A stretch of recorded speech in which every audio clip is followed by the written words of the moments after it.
let's go over the channel to the UK with Crover. Crover's drone is able to prepare itself through, for example, a bulk stored grains, providing critical grain quality information.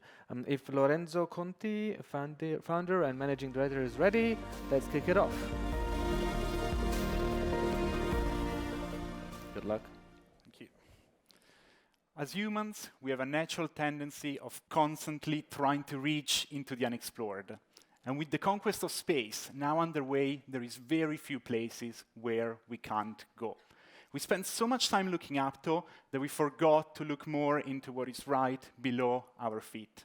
Not many people, in fact, realize that if you try searching for even just a word that describes a device able to fluently swim through assemblies of solid particles, like in sand dunes, heaps of grain, and bulk powders, you will not find one. So we've come up with a word for it. We call it a Crover. The first Crover is being used to address the main bottleneck of the grain supply chain, that of inefficiencies in the storage of cereal grains, which account for about 6% of total greenhouse gas emissions from food waste. Yet, integrated pest management solutions are currently limited to either sampling near the surface or static sensors with limited reach, causing grain storage operators to be heavily reliant on blind fumigation as well as inefficient cooling and aeration.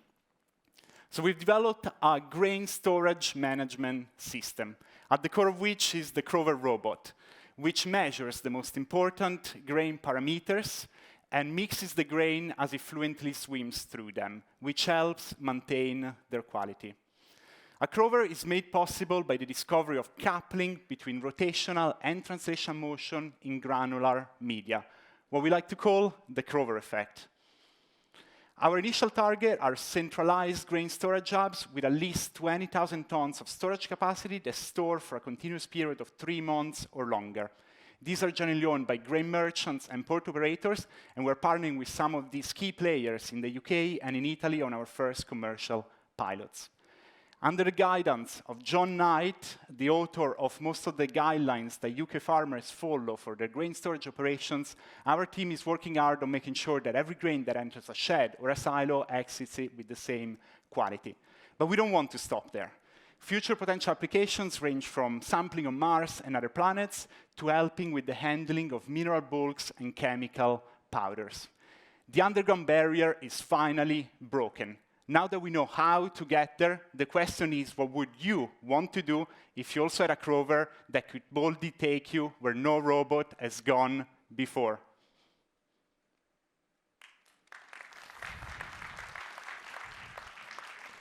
Grazie, Lorenzo. So, a Crover for everyone in every grain from now on. So, let's go to the jury. David, please. In the grain storage business, how does this change my operations? What do I have to do? What's the maintenance like? Do I need a technician? No, so we install the system in a shed or a silo. It operates autonomously. Like a big part of it is that you no longer have health and safety concerns of having to send someone to work on the grain bulk, which is pretty dangerous to do. And in some places, they don't allow it at all, which means that you have no idea what's happening in your bulk. Because if you sink in there, there's nothing that can save you. Then you get your data, and through that, you can make your best business decisions, also deciding the best time to sell your grain or take it out of storage. Lovely. Can I have that? Lorenzo, scusi. Can I have that? The other one. That one, yeah. Yes. So, who's next? Hi, so this business is very new to me, and this seems like a very interesting solution. How do you, following up on the actionability, I'm not sure I understand the exact value that you're bringing in terms of sort of a bulk monitoring, what you could do differently. So you have what people call integrated pest management practices that have been around for a long period of time. However, they ideally require a data point every 0.5 meters, and no solution has been able so far to provide anything close to that type of accuracy, which usually means that if you try to rely on integrated pest management only, which basically means you control your temperature and moisture to maintain the quality of your grain for long periods of time. But because you don't have the right data, you're not able to rely that alone, and so you still have to use fumigation and all the other measures which are becoming less effective. Also, there's the fact that grain storage managers and grain traders, they work on very tight margins. So making sure that you can get the best value of that grain and that it doesn't spoil has a huge effect on their business. Lovely. Pei, you want to have? Is this a tethered system? Is the power on board, and how is the data actually conveyed back to the user? Yeah, so this is kind of the show version, the one that you're passing around, but the main commercial version is tethered, and the main reason why we made the first version tethered is that the first question we would get from grain storage operators was, how do you make sure that you don't lose the device in the grain? Because obviously that would be problematic. So, for now that we're not it's not reliable enough to make sure that if the malfunctions, we don't lose it in there, we made it tethered, but ideally, we eventually want to make it kind of remote as well, so that you could, the main advantage of making remote would be that you can move it from one storage unit to the other, whereas now you need to install one per grain storage unit. Thank you.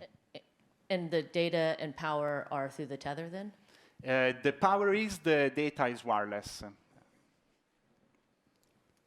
So are you going to become a pest management company or a cool robot company? Mostly on the cool robo side, but in terms of our grain storage management product, that's a pest management solution.